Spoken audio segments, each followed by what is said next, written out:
world around us is full of songs, some acoustic sounds laying on the surface of life, while for others you only hear what stirs below by listening keenly. Today we listen to the sounds of our wildlife, their cries, need for protection and proper management. We'll be outdoors for a bit, so get ready for this vicarious experience of Jamaica's landscape. Hey everyone, I'm Theodore Henry and welcome to Jamaica Magazine. We begin the day's exploration and learning right now. An important message from the Ministry of Health and Wellness. What to do if you think you have been exposed or are experiencing signs and symptoms of COVID-19. Immediately call 888-1-LOVE. That's 888-663-5683. In addition, you should stay at home.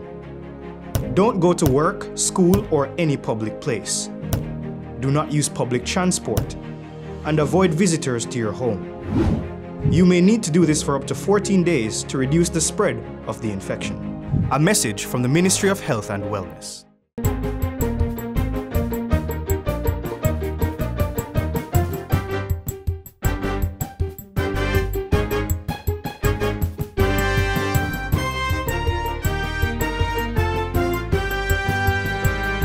Good day, I'm Lorraine Mendez and this is your JIS News for Wednesday, April 21.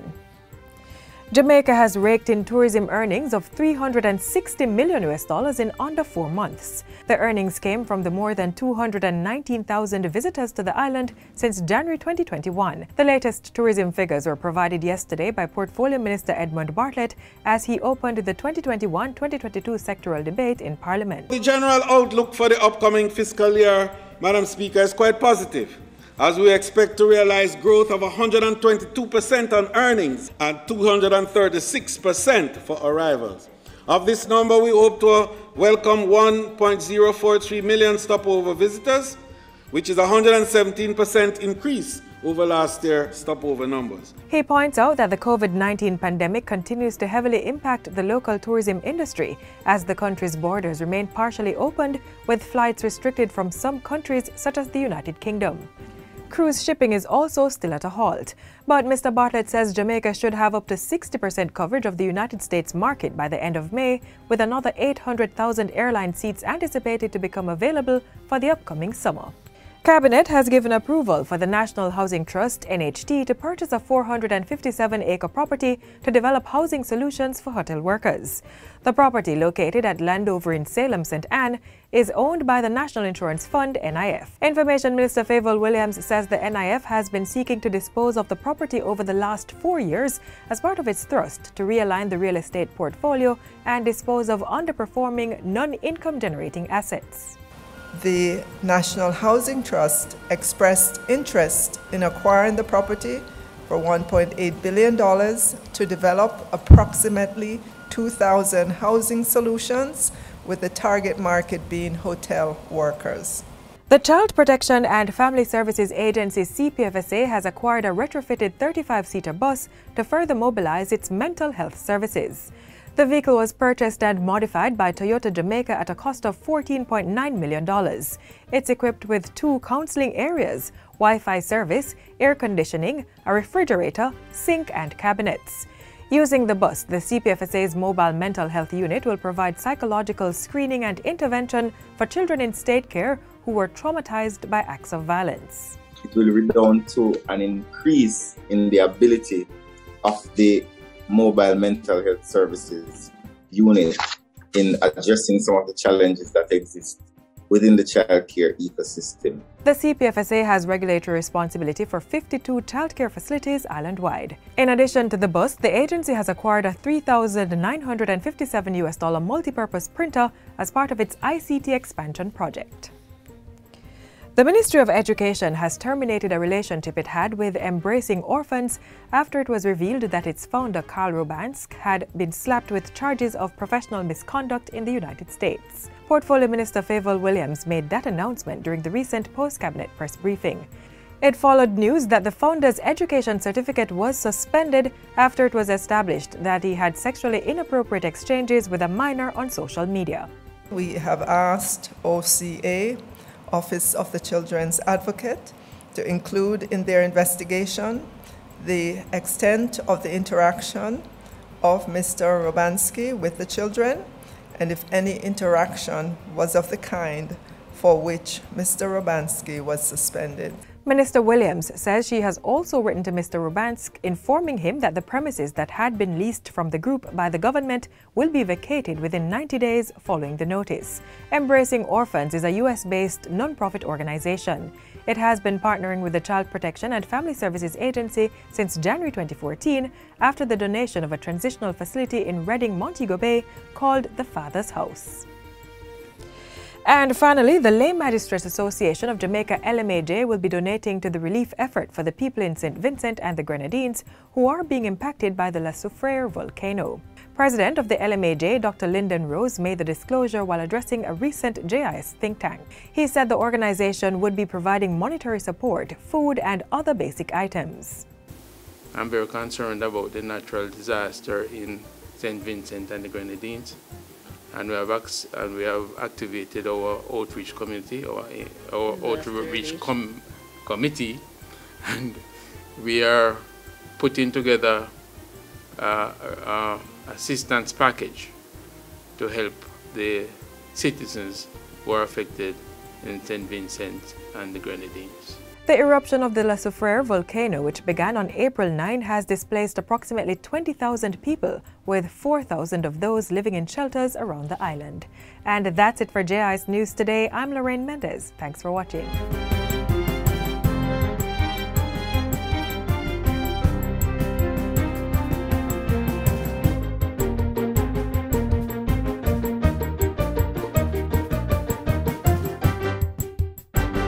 The Cannabis Licensing Authority is committed to supporting the creation of a regulatory framework for the growth and sustainability of Jamaica's medical cannabis industry. We carefully assess application forms for businesses and individuals interested in becoming partners in the industry. Along with other ministries, departments of government and agencies, the authority endeavors to preserve the integrity of the industry through compliance. This is all done to ensure that the industry is operating in conformity with Jamaica's international obligations. Call or visit our website to find out more about the work of the Cannabis Licensing Authority. Many human activities threaten life in the wild. And while some of these practices may not slow, stem, or stop anytime soon, we all can play a part in conserving our wildlife. How about starting with understanding this space and what others like NEPA are doing to safeguard our plants and animals in the wild? We'll take you to the starting point with the information you need. Here goes.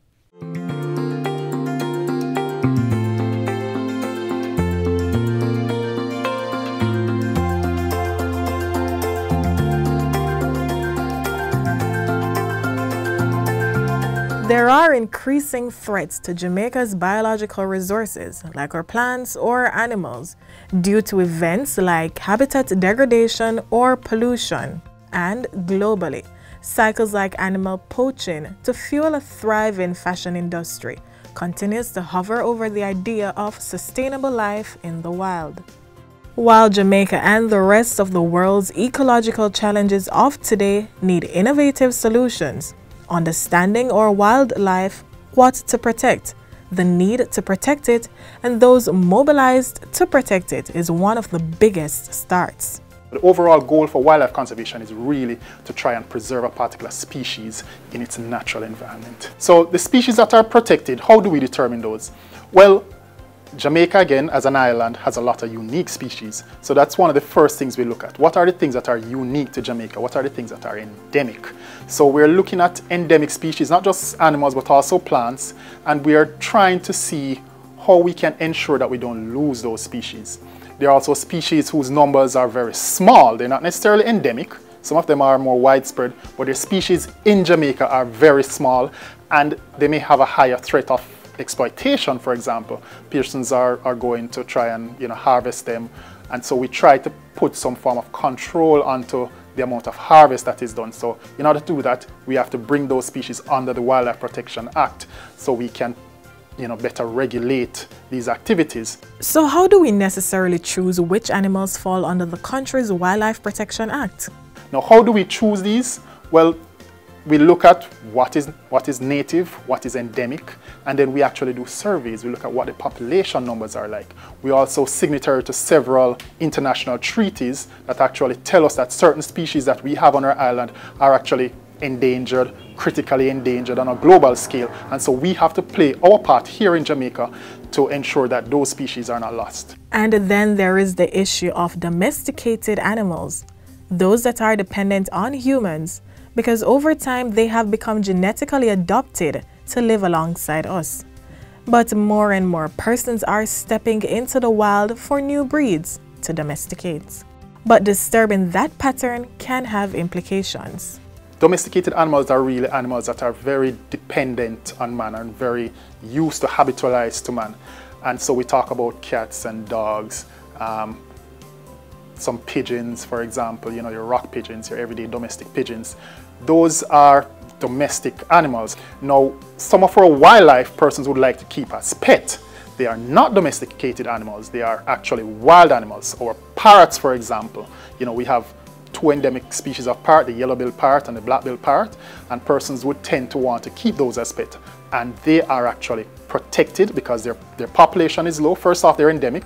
Their population is very low, and their population is also declining. And so we're trying to protect those species. From around August to somewhere in September, our bird shooting season is a welcome activity. But even these licensed activities, the National Environment and Planning Agency NEPA is regulating how we protect our endemic species in the wild. We have hunting season, that is something that is actually regulated. NEPA also declares what are known as game reserves. And game reserves are areas where we do not want any hunting activity to occur. Because annually we have an annual game bird hunting season, and so we have game reserves to protect populations, especially breeding populations of these birds, so that they are not overexploited. So game reserves are areas where no one is allowed to hunt, and we actually created a law in such a way that all forest reserves that are managed by Forestry Department are actually, in effect, game reserves as well. So in that sense, NEPA does have a role in forest reserves in ensuring that no hunting occurs within forest reserves. So, next time you roam our rugged landscape, or pass by the carpet of plants lining the roadways, the thick tangles of bushes, or observe the colony of birds or seemingly baleful mongoose, let's observe without disturbing those patterns of life.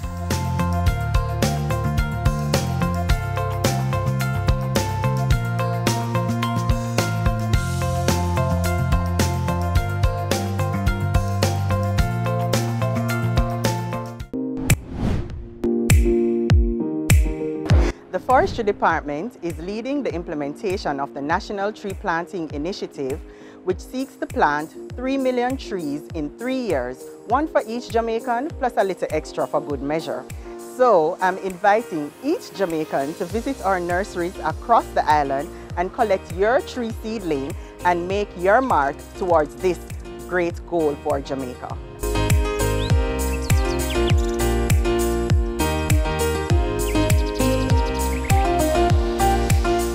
Here's one more local natural space to protect, the Black River Morass. It's the island's largest wetland area with an even larger history and untapped offerings. Here's a more detailed look. The Black River Morass is actually the largest wetland area in Jamaica. The upper morass was used for planting rice some years ago. That has ceased. And as a result, we have lost that area. But the lower morass is still here, and it provides not just a safari boat tour, but shrimping, fishing, and there's a lot of bird life still in the lower morass. It has been declared a wetland of international importance, a Ramsar site.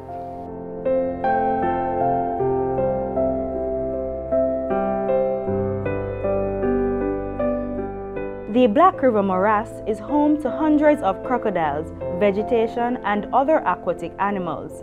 Through guided tours offered along the river, you can glide upstream to learn more about the wetlands and all its inhabitants.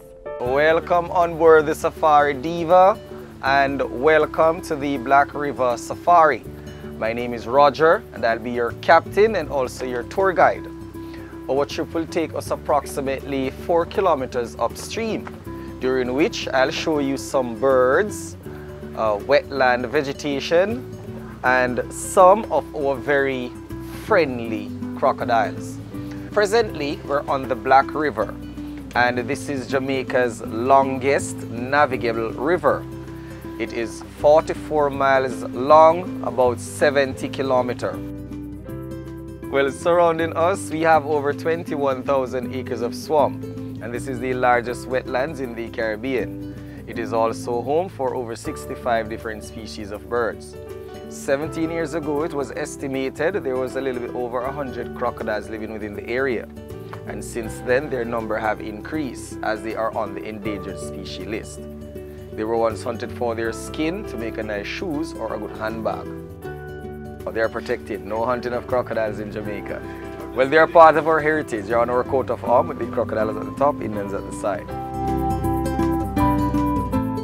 Unlike what we may believe in Jamaica, our crocodile here, Crocodilus acutus, is one of the most docile of the crocodilian species. The thing about it is that they help to cull the fish population, the animals, the fish that are diseased or the fish that are dead, they will eat them and so on. So that it's well worth having those crocodiles here within our wetland areas. These birds you are looking at, they are called egret, commonly known as galling. The reason for the birds to nest in this location, behind us, this is our local fish market. So once those small boat comes from sea, they'll have some food to get. In the river, we can catch big fish like tarpon. Those can get up to 200 pounds. And snook, which is a very good eating fish, can get up to 50 pounds. And the African perch, mullet, snapper, several different types. It's very good for fishing. So by the shallow edge of the river, it is also the main habitat for our freshwater shrimp. This little device I have here, this is called a shrimp trap. It is made from the bamboo plant. We'll use for bait roasted coconut, oranges, or even a piece of chicken. Now once the shrimp goes in, it's difficult for them to go out. The conical shape helps to keep them in. So we'll just hold it and twist it. It opens up so we can shake them out. It's actually very simple, but it is effective. The design came from West Africa over 200 years ago, and it is still used today. The vegetation or trees, they are called mangrove, which we have two types of mangroves tree, white and red. White mangrove, small leaves, and they are brighter in color. Red mangrove have much bigger leaves and also have those aerial root that goes into the water. It takes up all the minerals and nutrients for the tree. This section of the river we're entering, we call here Mangrove Avenue, as it forms a canopy similar to our Bamboo Avenue. These are all red mangrove trees, the ones that have the roots going into the water. In the early 1900s, the bark or skin of red mangrove was used for making a type of dye which we call tannin. Did you know that the water in the Black River is actually clear? The river got its name due to the dark shade created by the presence of peat soil on the riverbed. Peat soil, which is at the bed of the river, that is giving off the dark reflection. It also has its advantage and its disadvantage. The advantage, whenever time we have heavy rainfall or during hurricane, the soil, it acts as a sponge which absorbs the excess water. So we have no flooding activity within the area. However, when the water level gets too low, the peat soil, it gives off the methane gas. and with the help of sunlight it will ignite. There are many different types of wetlands. In Jamaica, the most common wetlands are coastal mangroves, morasses, lakes, and ponds. For more information on the Black River Morass and all the other wetland areas in Jamaica, visit the National Environment and Planning Agency's website at www.nepa.gov.jm.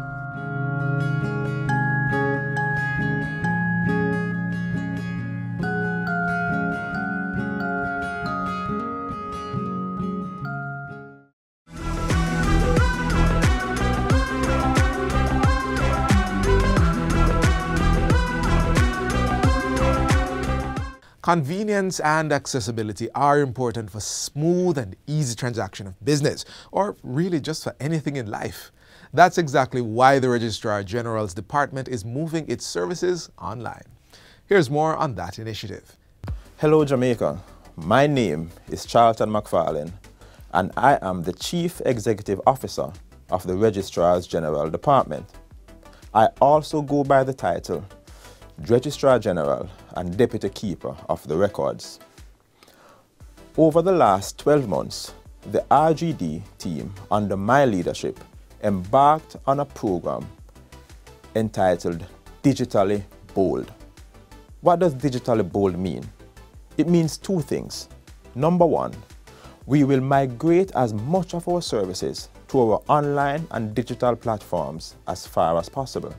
And number two, it will mean that our customers will have greater access and greater convenience in access when they access our services. All they need is a smartphone and internet connectivity. The following feature showcases and highlights the steps we have made along our Digitally Bold journey. Do enjoy. Customer service improvement. SMS text is sent to customers advising on the result of form search, which is a detailed search that seeks to ascertain registration information for individuals who do not have a registration number.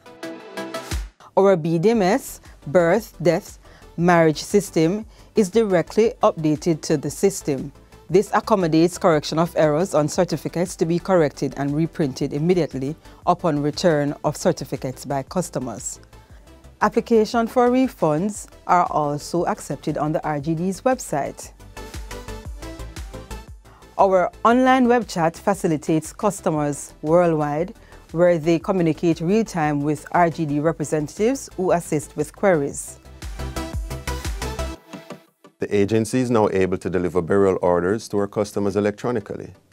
This is only applicable to deaths occurring in public and private hospitals or health facilities island-wide at this time. As a result, our customers are able to get the death registration of their loved ones completed without ever having to visit the RGD. With our online record updating applications, both local and overseas customers are now able to apply for the following record updating products online: late entry of name, addition of father's particulars, and correction of errors for birth, death, and marriages. These initiatives are in support of the government's call for businesses to streamline their services with a view of reaching more of their customers online. Online verification service has expanded our clientele to include the Ministry of Education, Youth and Information, the Administrator General's Department, the British High Commission, the Jamaica Defence Force, and our agreement with the Passport, Immigration and Citizenship Agency is still in the testing phase. We offer live streaming of registry weddings from our head office location. This service was implemented based on the current government protocols to include physical distancing, the restrictions on the number of guests that are allowed to attend, and our trust to move our service offerings online. Same-day, next-day applications. Effective February 22nd, 2021, the agency will be accepting same-day and next-day applications for certificates of births, deaths, and marriages. As the agency continues to satisfy, we made it our priority to thoroughly revise and posted the Citizens Charter on our website. So there you have it, the several steps we have made so far along our digitally bold journey. But it's not over yet. As you are aware, Jamaica is preparing for the implementation of the National Identification System, and the Registrar General Department will be the agency transformed to deliver that service to Jamaicans. So as we continue our journey of modernization, I invite you to stay tuned, stay in touch, and take advantage of our digitally bold initiatives as we improve customer service delivery to every single Jamaican at home and in the diaspora.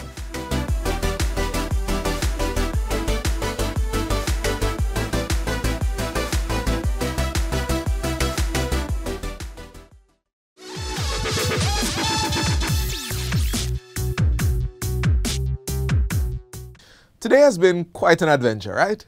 And it continues. Here's information to chew on as we learn Cabinet's plans for the designation of the Black River Protected Area. Cabinet gave approval for the designation of the Black River landscape, seascape in St. Elizabeth as a protected area under the Natural Resources Conservation Authority, NRCA Act 1991. Cabinet also approved the issuance of drafting instructions to the Chief Parliamentary Council for the preparation of the order designating the Black River Protected Area. The designation of the proposed Black River Protected Area is intended to preserve the natural and cultural heritage of the area, including the swamp forest, mangroves, beaches, seagrass beds, and coral reefs, which provide habitat for wildlife and support sustainable livelihoods. By designating the Black River Protected Area, Jamaica would meet some of its national and international commitments with respect to the protection of inland water, marine, and terrestrial ecosystems and heritage sites. At present, 15% of marine and 18% of terrestrial ecosystems within the jurisdiction are protected under law.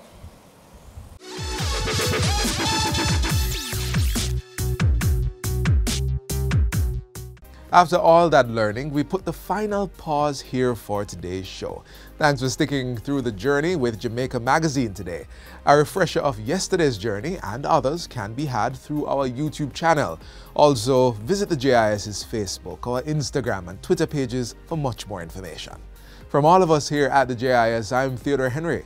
See you soon. This has been a production of the Jamaica Information Service, the voice of Jamaica.